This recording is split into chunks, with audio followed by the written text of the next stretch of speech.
로마서 15장입니다. 로마서 15장 4절부터 6절 말씀 우리 같이 읽을게요. 로마서 15장 259페이지입니다. 259페이지. 앞에 자막도 있으니까는 앞에 보시고 하셔도 됩니다. 15장 우리 4절부터 6절 말씀입니다. 우리 같이 읽겠습니다. 시작. 무엇이든지 전에 기록된 바는 우리의 교훈을 위하여 기록된 것이니 우리로 하여금 인내로 또는 성경의 위로로 소망을 가지게 함이니라. 이제 인내와 하나님이 너희로 그리스도 예수를 본받아 서로 뜻이 같게 하여 주사 한 마음과 한 입으로 하나님 곧 우리 주 예수 그리스도의 아버지께 영광을 돌리게 하려 하노라. 아멘. 우리가 기다리지 않으면은 우리가 원하는 걸 얻을 수가 없습니다. 아이를 낳기 위해서도 10개월 정도의 그 기다림이 필요하고, 또 우리가 돈을 벌기 위해서도 일을 하는 그러한 시간들이 필요합니다. 이 세상의 모든 일들은 결국에는 기다림이 필요합니다. 성장하기 위해서도 기다려야 되는 것이고, 아이들도 커가기 위해서는 기다려야 됩니다. 오늘 4절 말씀에 보시면은 무엇이든지 전에 기록된 바는 우리의 교훈을 위하여 기록된 것이다 라고 우리에게 말씀하고 있습니다. 이 성경은 우리에게 깨닫게 하시기 위해서, 우리에게 교훈을 주시기 위해서 우리에게 말씀하고 있습니다. 그런데 그 이후에 보시면 이렇게 말씀합니다. 우리로 하여금 인내로 또는 성경의 위로로 소망을 가지게 하려 함이니라. 인내와 소망을 가지게 하기 위해서 오늘 우리에게도 분명히 말씀하실 겁니다.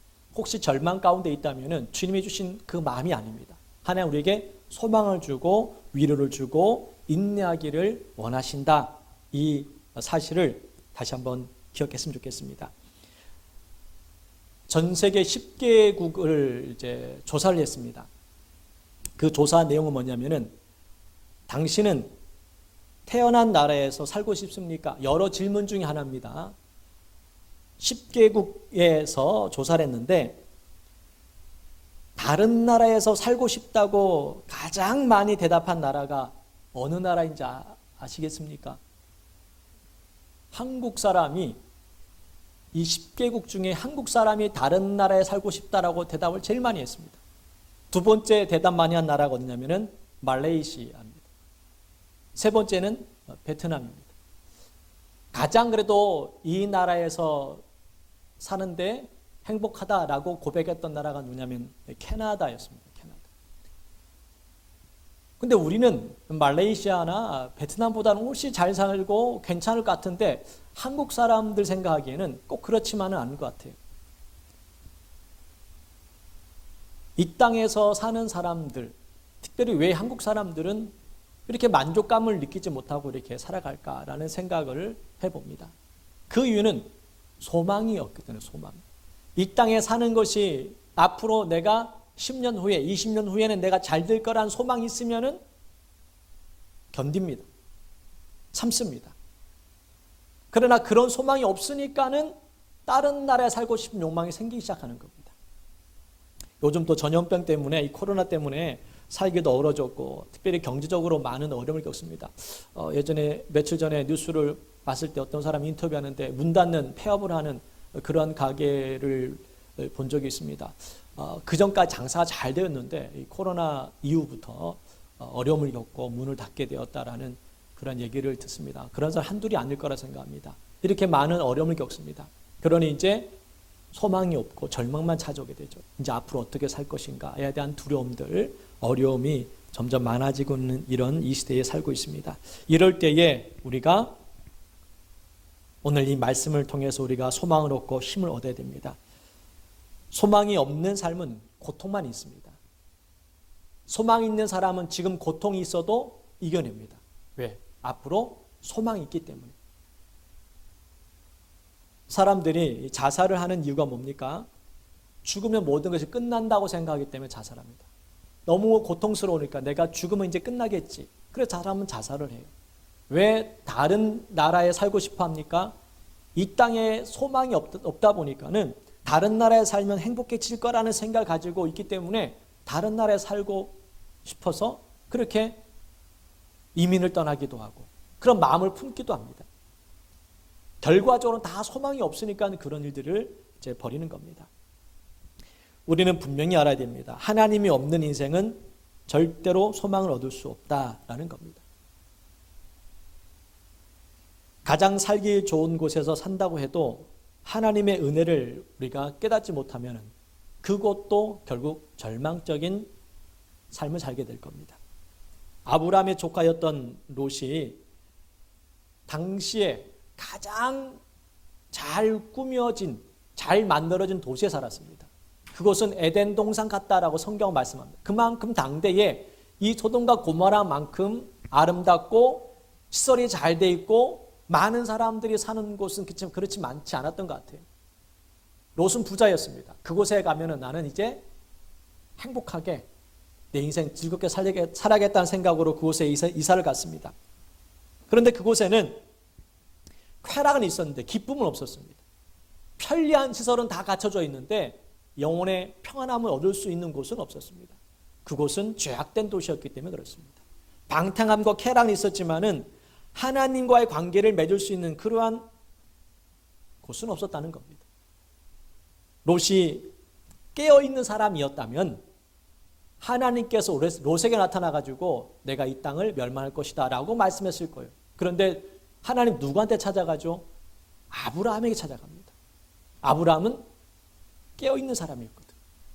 아브라함이 찾아가지고 이렇게 말씀했습니다. 창세기 18장 20절에 보시면요. 여호와께서 또 이르시되 소돔과 고모라에 대한 부르짖음이 크고 그 죄악이 심히 무거우니 내가 그 도시를 멸망하겠다.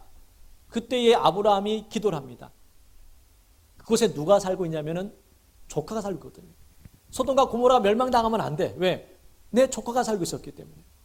그 조카는 일반 조카가 아닙니다. 같이 살았던, 같이 끈을 맺었던 그런 조카이기 때문에 아브라함은 기도하기 시작합니다. 소돔과 고모라는 멸망당했지만은 조카 롯은 살아났습니다. 그 이유는 결국 아브라함의 기도가 있었기 때문에, 결국 아브라함의 도움을 통해서 롯은 살았던 겁니다. 육신의 평안함을 우리가 쫓고자 하는 마음은 다 있습니다. 좀 더 쉬고 싶고 편하게 삶을 살고 싶은 마음은 다 있습니다. 그렇지만은 사람이 편해지면 편해질수록 우리의 몸은 병이 듭니다. 내 육신이 편하면 편할수록 내 영도 병이 든다는 사실을 알아야 됩니다. 불편하더라도 우리는 기도하는 시간을 가져야 되는 것이고 예배하는 시간을 가져야 됩니다. 그것이 내 영이 사는 거예요. 제가 2주 전인가요? 영적인 삶을 살아야 되는 이유에 관한 이야기를 했을 때 이 말씀을 전했습니다. 내 영이 살기 위해서 우리의 몸은 좀 불편할 필요가 있습니다. 그래서 의사들이 하는 말 있지 않습니까? 몸을 좀 불편하게 가지라고. 그런 것이 당신을 살리는 거라고. 맞습니다. 여러분. 우리가 이 기도하는 게 쉽진 않잖아요. 이 예배드리는 것이 이게 편한 건 아니잖아요. 그렇지만 그렇게 해야 되는 이유는 내 영이 살기 위해서 그렇게 해야 되는 겁니다. 하나님의 약속을 기억하면서 인내해야 된다는 것. 한번 따라하겠습니다. 하나님의 약속을 기억하며 인내하자. 우리 하나님의 약속을 기억하면서 인내해야 됩니다.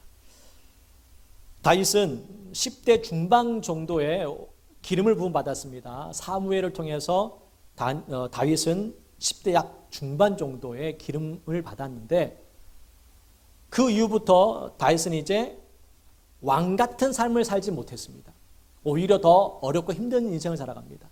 사울 왕이 자기를 죽이려고 하고 수많은 사람들이 다윗을 쫓는 일이 벌어졌습니다. 잡히면 죽게 될 겁니다.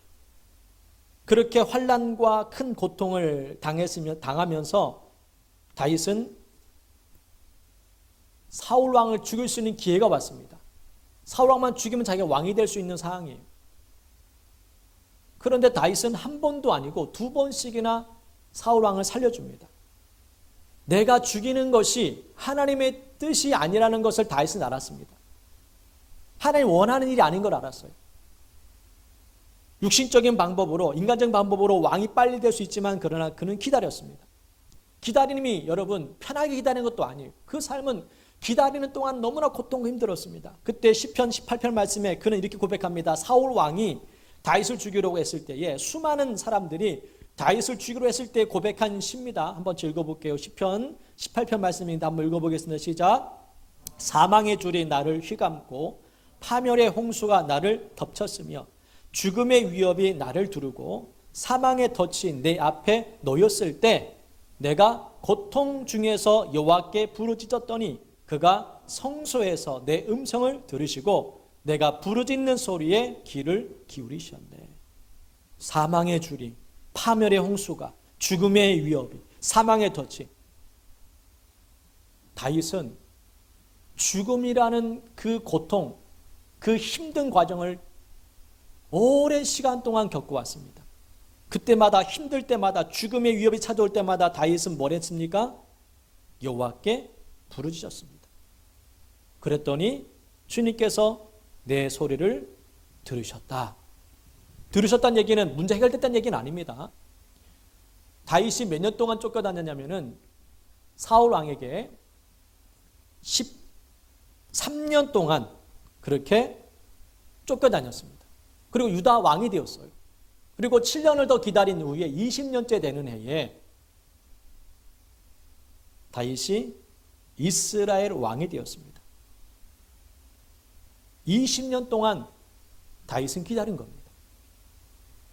기름 부음을 받은 20년 전에 기름 부음을 받았는데 이스라엘 왕은 결국 20년이 지난 후에 그가 그렇게 왕이 되었던 것을 보게 됩니다.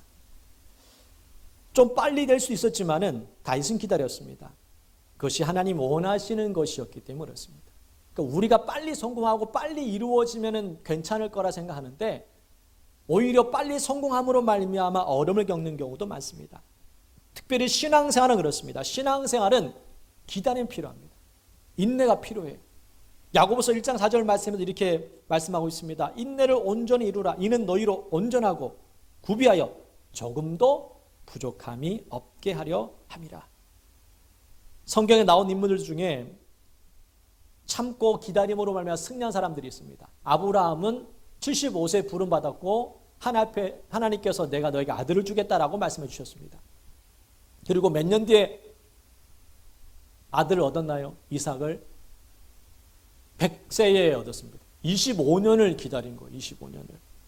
요셉 같은 경우에도 10년 동안을 종살이를 하고 3년 가까이 감옥에 있었습니다.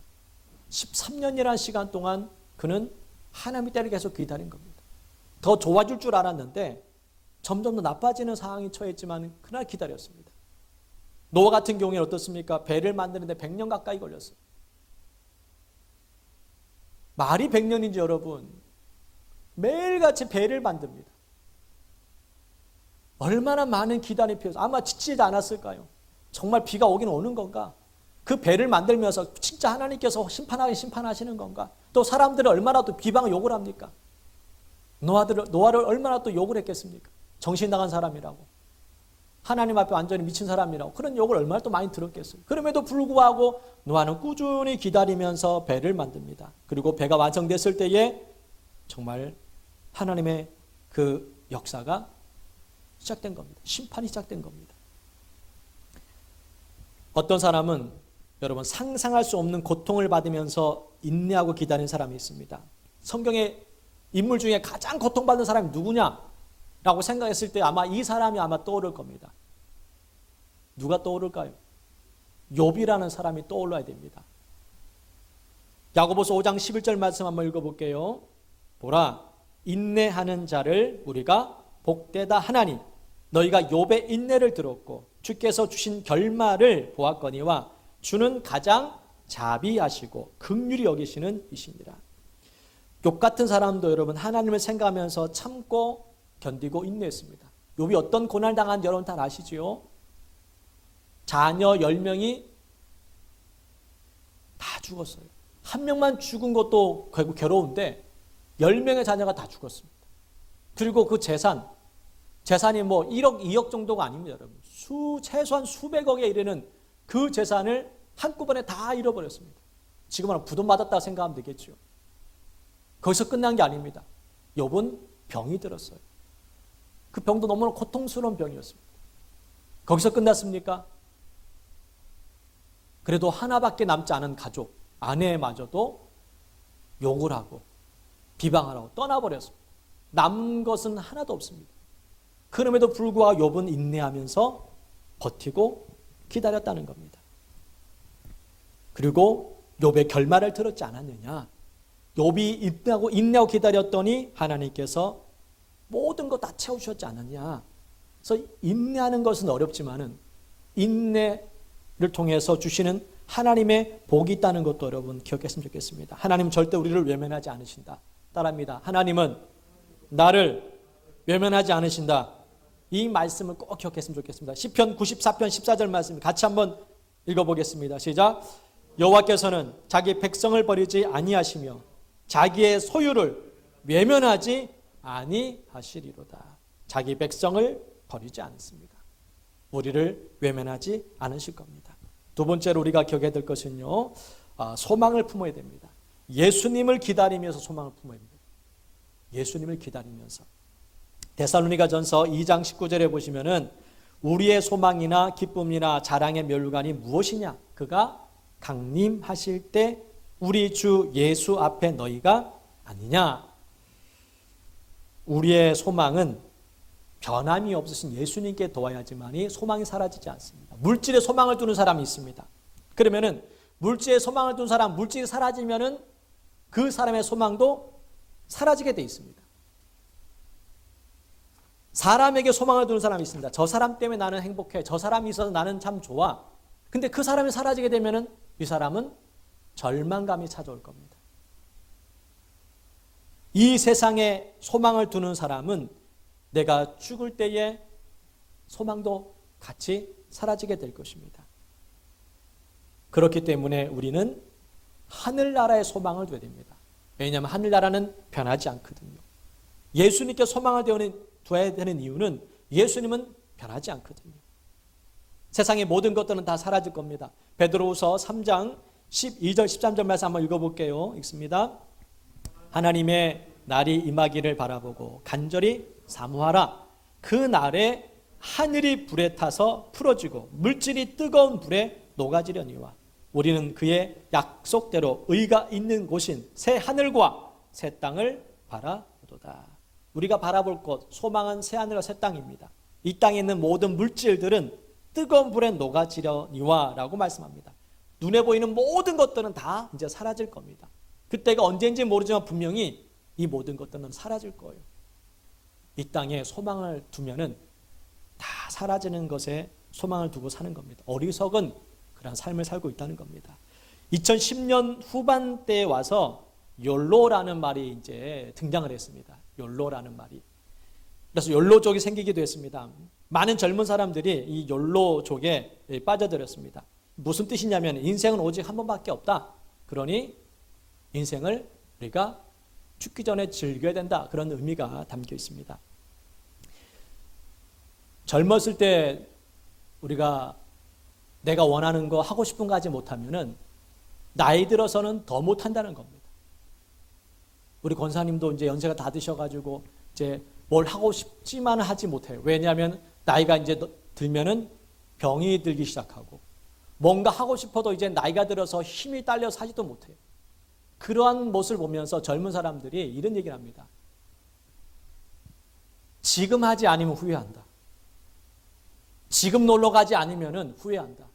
지금 가지지 않으면 후회한다. 왜냐하면 나이 들어서는 가져도 누리지 못한다. 놀러 가도 즐겁지도 않다. 그러니 인생 한 번밖에 없는데 지금 하고 싶은 거 하고 갖고 싶은 거 갖고 그렇게 사는 것이 인생 행복이다. 이렇게 얘기를 합니다. 저는 맞다고 생각합니다.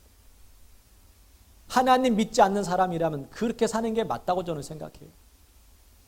왜냐하면 인생 한 번밖에 없는데 하나님도 없다고, 천국과 저기 없다고 믿는 사람이 열심히 젊어서 열심히 노력하고 돈 벌고 쌓아놓고 이제 나중에 이제 여유가 생기면 그때 뭐 놀러가 뭘 한다. 그때는 아무런 소용이 없습니다. 근데 하고 싶어도 할 생각도 들지도 않고 또 놀러가도 그렇게 재미를 못 느껴요.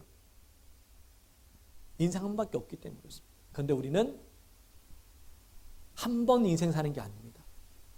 그렇기 때문에 욜로족 같은 인생을 살 수가 없는 거예요. 사람은 죽음을 피할 수가 없습니다. 피할 수 없기 때문에 우리는 이 죽음을 받아들여야 되는 거예요. 죽음을 피해서 살아갈 수 있는 게 아닙니다. 죽음을 받아들여야 됩니다. 받아들여야 우리가 주님 안에 들어갈 수가 있습니다. 세상 사람들은 죽음을 피해갑니다. 안 죽으려고 막 살아가요. 그렇게 해서 죽음 피해지는 게 아니라는 겁니다. 돈이 아무리 많아도 죽음을 피할 수 없고 세상 권력을 다 가지고 있어도 죽음을 이길 수가 없습니다. 그러나 죽음을 피할 수 있는, 이길 수 있는 길을 주님께서 만들어 놓으셨다는 겁니다. 요한복음 11장 25절 26절 말씀에 이렇게 말씀합니다. 함께 읽어보겠습니다. 시작.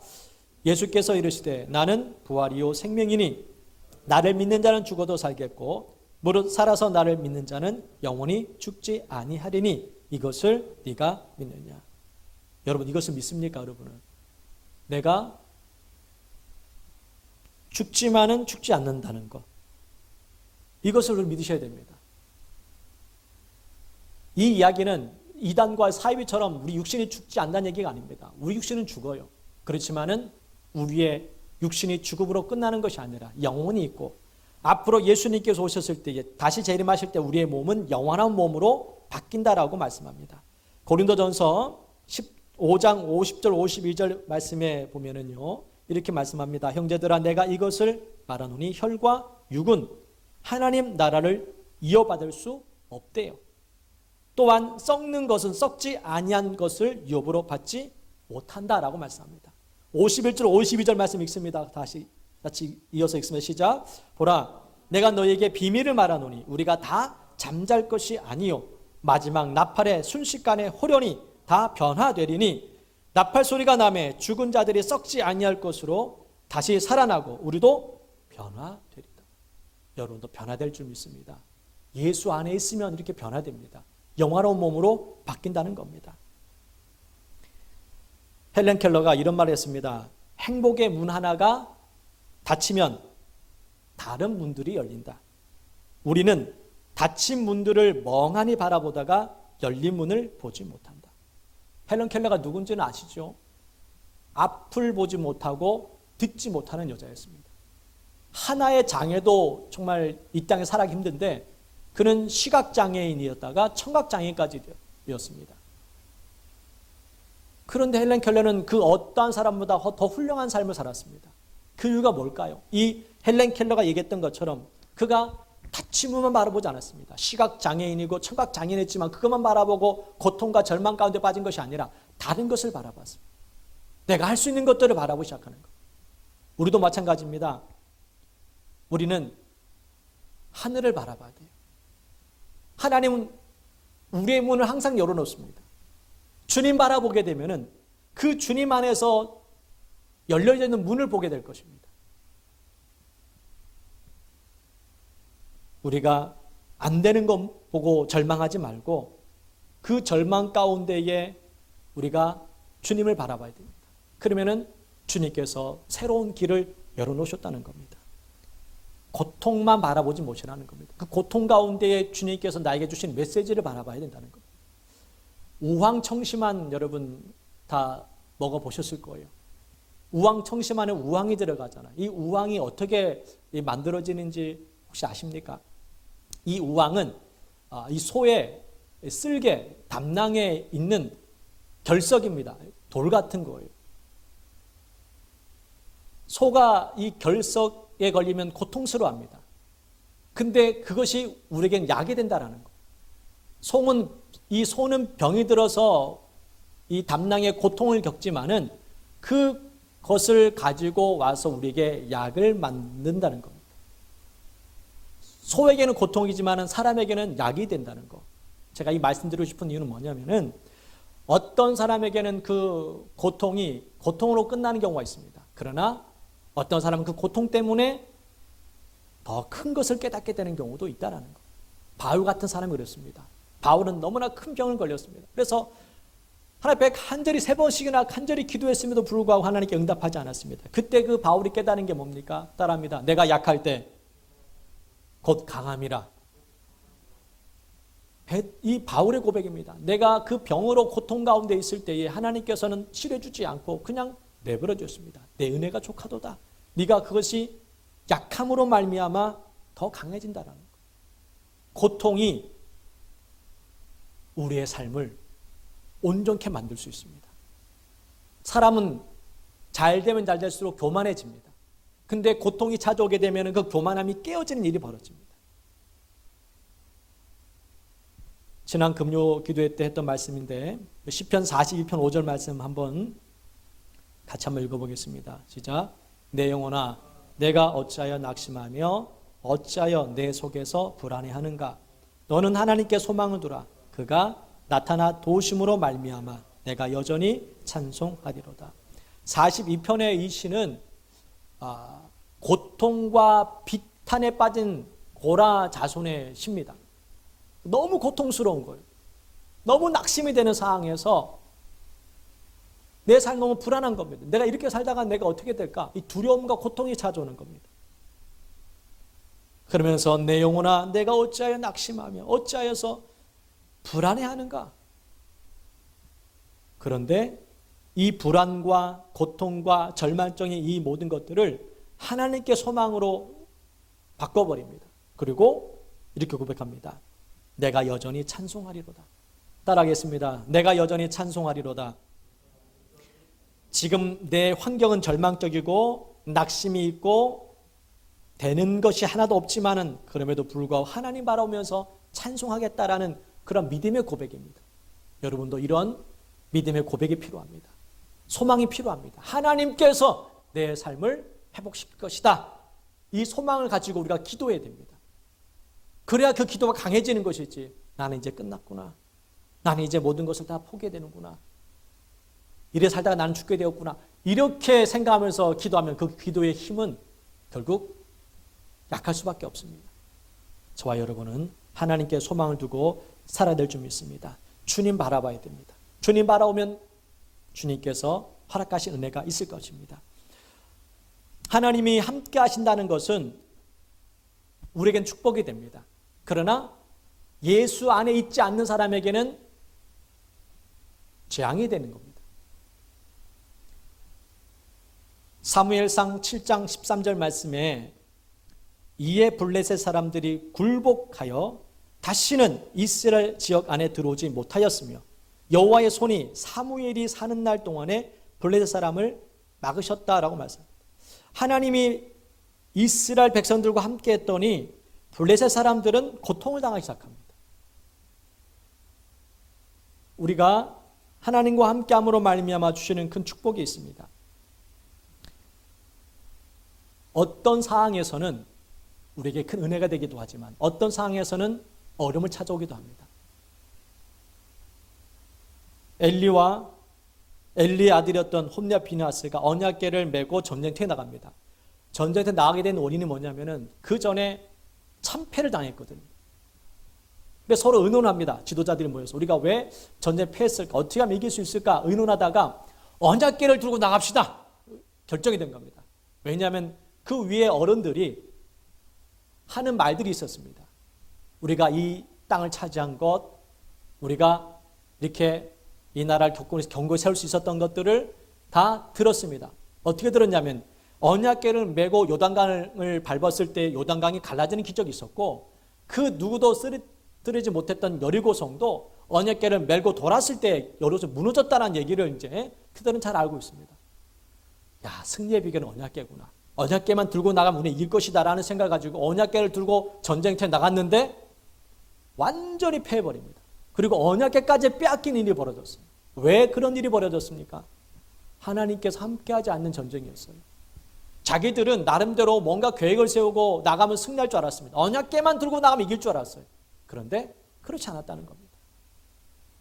하나님께서 함께할 때 역사가 나타나는 것이지 하나님께서 함께하지 않는 그 전쟁, 그 삶은 아무런 기적이 일어나지 않습니다. 여러분, 성경 들고 있다고 마귀가 무서워할까요? 성경이 있으면은 성경을 우리가 보통 가끔씩 이제 우리가 악몽을 꾸고 이럴 때 성경을 옆에 놓고 자는 경우도 있잖아요. 너무 이제 악몽을 꾸고 나면 너무 무서우니까는 성경을 끼고 이렇게 옆에 두고 자면 그래서 편하게 자는 경우도 사실 많이 있지요. 근데 이 성경 자체를 마귀가 무서워하는 게 아닙니다, 여러분. 하나님 말씀을 믿는 사람을 두려워하는 것이지 성경 자체를 두려워하는 게 아니에요. 승려들도 성경 있는 사람이 꽤 많습니다, 여러분. 그리고 성경을 읽는다고 다 복받는 게 아닙니다, 여러분. 이 성경 말씀에 순종하면서 그 말씀을 따라 살 때 복이 임하는 것이지 성경 읽는다고 복받는 게 아니에요. 그러면은 성경 많은 사람들 다 복을 받게. 말씀을 믿을 때에 마귀가 두려워하는 것이고 말씀을 읽고 지킬 때에 내게 복이 되는 것이지 말씀을 많이 읽는다고 우리가 복을 받는 것은 아니라는 거예요. 세 번째, 따라합니다. 하나님의 뜻을 깨닫자. 세 번째, 하나님의 뜻을 깨달아야 됩니다. 하나님의 뜻을 깨닫지 못하면 이와 같이 홈리와 비느하스 같이 자기 인간적 방법으로 언약궤를 메고 나가다가 결국 다 잃게 됩니다.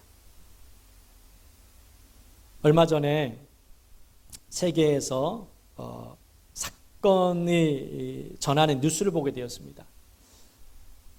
9시 뉴스를 이제 보고 나서 세계 뉴스하는 시간이 있었더라고요. 그때 전 세계적으로 일어나는 사건들에 관한 이야기를 쭉 했습니다. 그때 이스라엘의 사건이 하나 이제 나오는데 그 내용이 뭐냐면은 이스라엘 지역에 코로나가 폭발적으로 지금 늘어나고 있는데 그 원인이 뭐냐? 거기에 사건이 이제 나온 거예요. 그 원인이 누구냐면은 이스라엘 안에 한 지역이 있는데 그곳은 어떤 사람들이 사는 곳이냐면은 전통 유대주의자들이 사는 곳이에요. 약 인구가 10만에서 20만 정도 된대요. 근데 왜 거기서 폭발적으로 거기 코로나가 이제 확산됐냐면은 여기에 특징이 있습니다. 이 유대주의자는 전통 유대주의자들은 자녀들을 낳는 대로 낳습니다. 그래서 평균 여자가 10명의 자녀를 낳아요. 평균적으로. 더 낳는 사람이 있고 뭐 덜 낳는 사람이 있겠지만 일반적으로 봤을 때에 한 여자가 10명의 자녀를 놓습니다. 그리고 이 사람들은 일을 하지 않아요. 아침부터 일어나서 저녁 때까지 율법을 읽습니다. 율법을 읽고 율법을 묵상해요. 밥만 먹고 율법만 읽는다는 얘기예요. 일하는 시간에 그들은 책만 읽는다는 책만. 그러니까 일을 하지 않으니까는 가난할까요? 부유할까요? 가난하죠. 정부에서 주는 그 최저 생가비를 가지고 살아갑니다. 그러니까는 가난하고 자녀들 많이 놓고 이러니까는 한 방에 보통 10명에서 잔대요. 그 좁은 방에 그냥 구석구석 해가지고 밀려가지고 이렇게 잠을 잔다고 해요. 그것을 보면서 제가 뉴스를 보면서 그걸 보면서 야, 어떻게 저렇게 살아갈 수 있을까? 정말 하나님이 기뻐하시는 것은 맞을까? 날마다 율법을 읽고 책을 읽는데 일도 하지 않고 저렇게 읽는데 과연 저게 하나님이 원하시는 삶일까? 그런 생각이 드는 거예요. 저는 아니라고 생각합니다. 왜냐하면 성경에는 일을 하라고 그랬거든요. 6일 동안 일을 하라고. 그들은 뭐 유대인들이라 구약만 믿겠지만은 구약에서도 일을 하라고 주님께서 말씀하셨습니다. 그런데 그들은 일하지도 않고 말씀만을 계속 묵상하면서 그렇게 산다는 겁니다. 하나님의 뜻을 알지 못하면 그런 잘못된 선택을 할 수 있다고 생각이 들어요. 하나님이 원하시는 그러한 분명한 말씀들이 있습니다. 율법에 의하면 눈은 눈으로 이는 이로 갚으라. 또 그런 말씀이 있죠. 주님이 원하시는 그 뜻은 아니에요. 그것은 주님 원하시는 말씀이 이겁니다. 레위기 19장 18절 말씀 볼게요. 레위기 말씀을 봅니다. 레위기 19장 18절 말씀 보면은요, 구약에도 분명히 이 말씀이 있습니다. 한번 읽어볼게요. 시작. 원수를 갚지 말며 동포를 원망하지 말며 내 이웃 사랑하기를 내 자신과 같이 사랑하라. 나는 여호와이라. 하나님이 원하시는 마음은 용서합니다. 근데 왜 주님께서도 눈은 눈으로 이는 이를 갚아도 된다고 주님께서 또 이렇게 말씀하셨을까? 그것은 약자들을 보호하기 위해서 만든 법이에요. 원래 하나님의 마음은 용서하기를 원하십니다. 예수님께서 이 땅에 오셔가지고 강조한 것 중에 하나가 뭡니까? 용서하라 했습니다. 용서하라. 내가 너희를 용서한 것 같이. 우리 주기도문에도 말씀이 나오지 않습니까? 용서하라고. 근데 이 유대인들은 하나님의 율법을 바라보면서 자기가 듣고 싶고 하고 싶은 것만 그 말씀에 초점 맞춰서 움직이려 한다는 겁니다. 그러니까 하나님의 뜻보다는 자기네 뜻을 가지고 말씀을 비추는 거예요. 그러니까 내가 원하는 말씀을 가지기를 원하는 겁니다. 그러다 보니까 말씀이 내 삶을 변화시키는 게 아니라 이 말씀이 내 삶과 맞냐 안 맞냐 그것을 찾아내는 거예요. 그 자기 자신을 합당하게 만드는 거예요. 무슨 뜻인지 이해를 하셨을 거라 생각합니다. 좀 쉽게 해석하자면은 이런 거예요. 자, 아이가 엄마한테 가서 예를 들면 엄마한테 가서 먹고 싶은 게 있는 거예요. 먹고 싶은 게 있는 건데 엄마 이거 먹어도 돼 하니까는 안 돼, 먹지 마. 그럼 누구한테 찾아가면 또 아빠한테 찾아갑니다. 아빠한테. 아빠 이거 먹어도 돼? 먹지 마. 그러면 형한테 찾아갑니다. 형 이거 먹어도 돼? 아 그래 먹어. 그래서 이상 먹어버리는 거예요. 너 왜 먹지 말고 그래? 형이 먹으라고 했어. 이렇게 되는 거예요. 그러니까는 이 하나님을 믿는 것도 이 말씀을 읽으면서 자기에게 해당되는 말씀을 찾아려고 하는 사람들이 있다라는 거죠. 이 율법주의자들이 바로 그런 부분이 있었다라는 겁니다. 왜 일도 하지 않고 왜 매일같이 말씀만 읽고 그래 살아가는 거죠. 바리새인과 서기관들이 하나님의 말씀을 너무나 잘 알고 능통했지만은 그러나 그들은 오히려 하나님의 뜻을 깨닫지 못했습니다. 보고 싶은 것만 보려고 하니까는 자기 원하는 것을 얻기 위해서 말씀을 보려고 하니까는 이런 문제들이 생기는 겁니다. 오늘 우리가 하나님 안에서 주님께 집중해야 됩니다. 집중해야 주님의 뜻을 알 수가 있습니다. 사람이 다른 곳에 집중하게 되면요, 다른 사람 말이 들리지도 않고 듣고 싶지도 않습니다. 잔소리만 되는 거지 우리가 그렇게 될 수 있어요. 세상에 집중하고 다른 일에 집중을 하게 되면 하나님의 말씀이 어떤 뜻으로 제대로 들리지가 않는 거예요. 하나님께 집중하시길 주의 이름으로 축복합니다. 할렐루야. 우리 신명기 4장 4절 말씀 한번 읽어보겠습니다. 시작. 오직 너희의 하나님 여호와께부터 떠나지 않은 너희는 오늘날까지 다 생존하였느니라. 여호와께부터 떠나지 않는 사람들이 다 생존했다라는 겁니다. 여러분도 하나님의 말씀 붙잡고 살아가시면 주님께서 지켜주실 것입니다. 그러한 자에게 소망이 있는 겁니다. 세상에 무언가를 얻은 자에게 소망이 있는 것이 아니라 하나님께 붙들린 바 되고 하나님 떠나지 않는 자가 소망이 있는 줄 믿습니다. 말씀을 정리해 보겠습니다. 오늘 저와 여러분이 하나님 안에서의 삶을 살았으면 좋겠습니다. 하나님의 뜻을 잘 알아야 됩니다. 예전에 목양실에 화초를 하나 이제 키우고 있는데 몇 달이 지나도 성장을 하지 않는 거예요. 잘 자라지도 않는 거예요. 그래서 햇빛을 못 받아서 이런 건가 싶어가지고 햇빛이 잘 든 날 아침에 밖에 내놨습니다. 그리고 저녁 때 이제 가지고 왔어요. 물도 충분히 주고. 근데 2, 3일 정도 지나니까 이 이파리가 바짝 말라서 색깔이 변하면서 죽어가는 거예요. 그래서 아내가 보더니, 집사람이 보더니 왜 죽었냐니까 내가 바깥에 햇빛 좀 잘 자라게 햇빛 좀 보여주라고 갔다가 이제 갖고 왔다 그러니까 이 식물은 햇빛을 보면 죽는 식물이라는 거예요.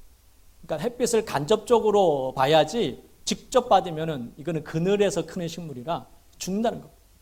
저는 알지도 못하고 그냥 했던 잘 키우려고 잘 되려고 이렇게 해놓은 건데 오히려 식물을 죽인 일이 벌어진 거예요.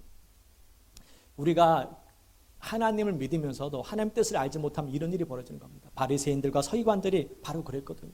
하나님의 말씀 그렇게 잘 아는에도 불구하고 하나님의 마음을 모르니까는 그런 잘못된 선택을 하게 되었던 겁니다. 우리가 하나님 믿고 있잖아요. 하나님 믿는데 우리가 하나님의 마음을 알지 못하면 이런 실수를 할 수 있습니다. 그래서 우리가 기도를 필요한 겁니다. 말씀도 읽어야 되지만은 기도 통해서 하나님의 마음을 알게 해달라고, 내 삶의 선택이 인간의 선택이 되지 않도록 그렇게 기도해야 됩니다. 다윗이 왜 성공했습니까?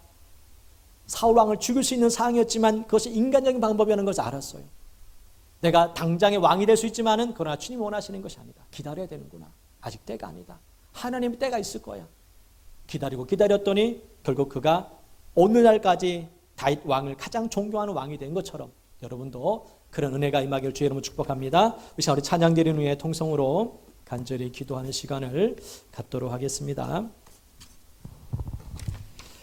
아침 한개 눈앞 가리듯 이 찬양 우리 부른 후에 기도할 텐데 여러분 오늘 말씀을 여러분 묵상했으면 좋겠습니다.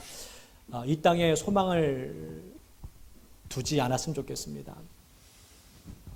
제가 말하는 소망은 여러분이 원하는 것, 꿈을 이루지 말라는 얘기가 아닙니다. 하나님께 주시는 소망이 있습니다. 그 영원한 것을 바라보면서 혹시 힘들고 어려움이 있다 할지라도 인내하시고 기다리시고 버티셔야 됩니다.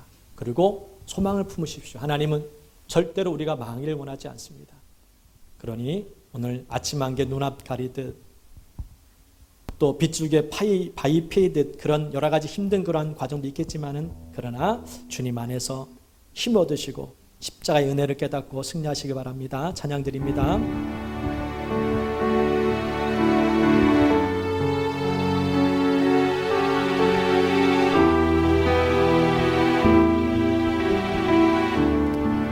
아침 한개 눈앞 가리듯 아침 한개 눈앞 가리듯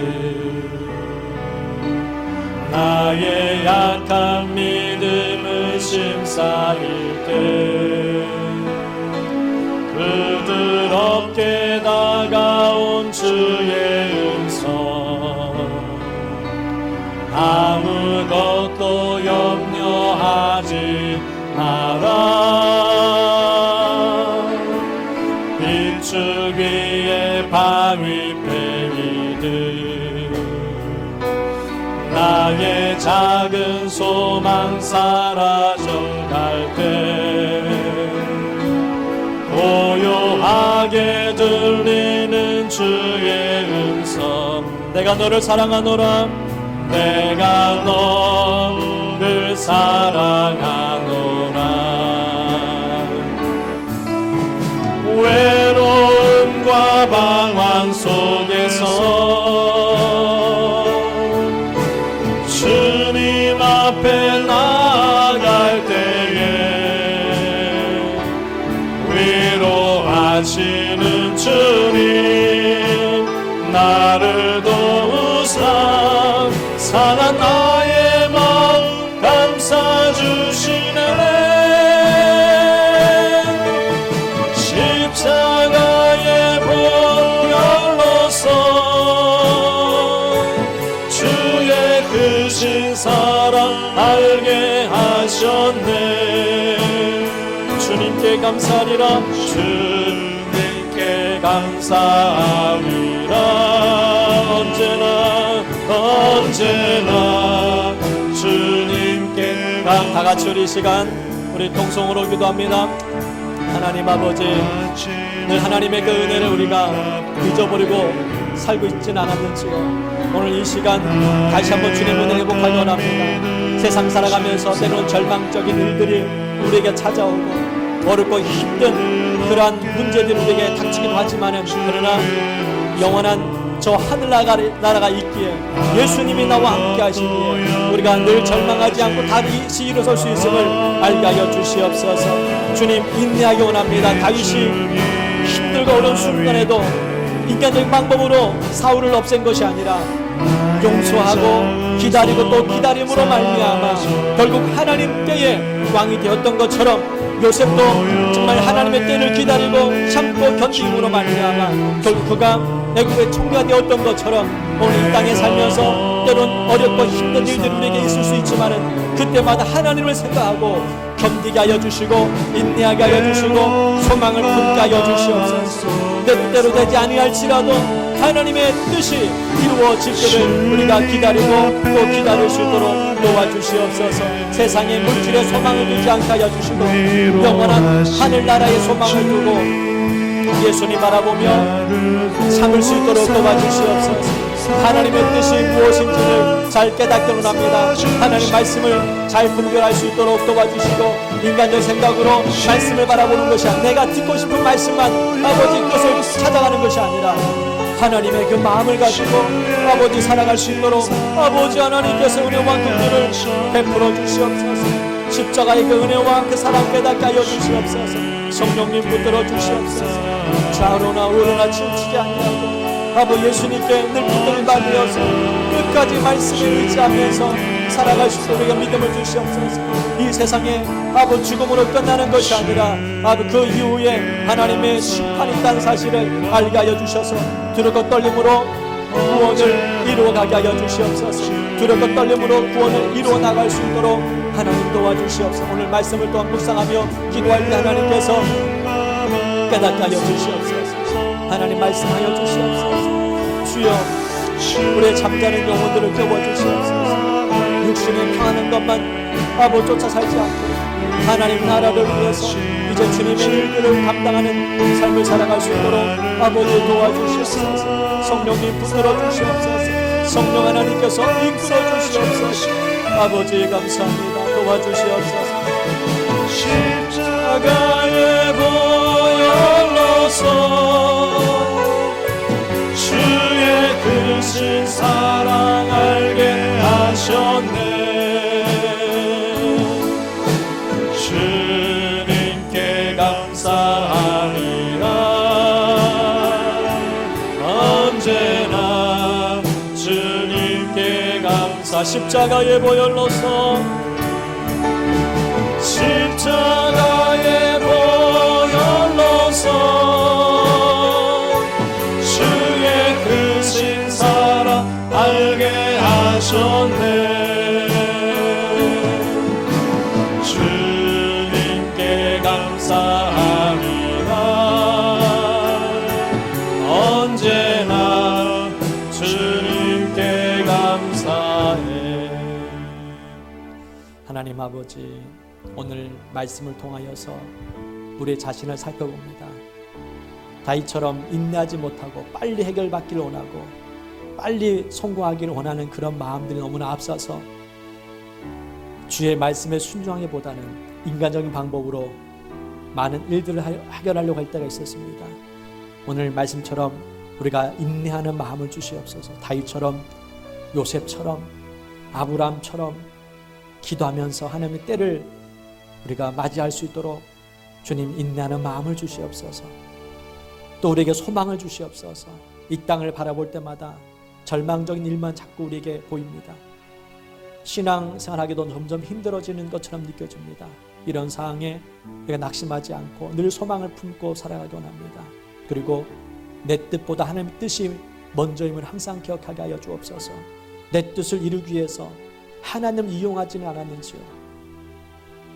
하나님께서 나의 기도를 들어주셔야 되고 내 삶을 잘되게 해줘야 되고 성공하도록 만드는 것이 하나님이 아니라 우리가 하나님을 본받아서 하나님 안에서의 삶을 살아가야 된다는 사실을 알게 하여 주시옵소서. 서기관과 바리새인들처럼 자기 자신만을 위해서 성공을 위해서만 살았던 그들처럼 되지 않도록 하나님의 나라를 세워가고 하나님이 기쁘게 드리는 우리 모든 성도가 될 수 있도록 우리 모두가 될 수 있도록 주님께서 깨닫게 하여 주시옵소서. 하루하루 삶을 지켜주시고 주님 바라보게 도와 주시옵소서. 예수님의 이름으로 기도드리옵나이다. 아멘.